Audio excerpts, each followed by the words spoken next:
in solemn memory of the 6 million murdered Jews and all those who were killed by the Nazi animal or died fighting against it. Please stand with us.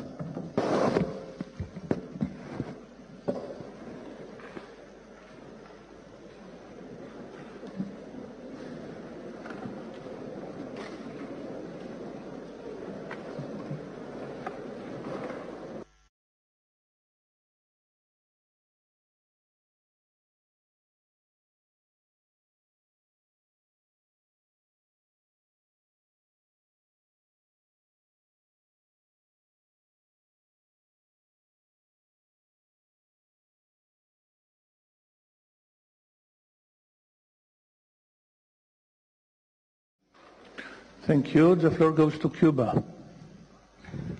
Gracias. Thank you very much, Chair.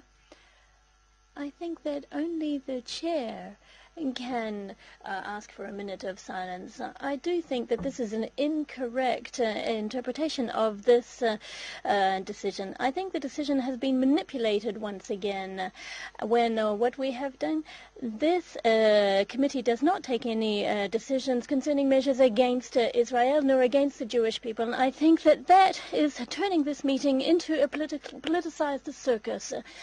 Some of the what we have just heard from the delegate of Israel is opening up the discussion on the debates, and the decision that we have just taken does not reflect any of that. Only the Chair can request a minute of silence. So with your indulgence, let me request, Mr. Chairman, that we stand for a minute of silence for all of the Palestinians who've died in the region. Thank you.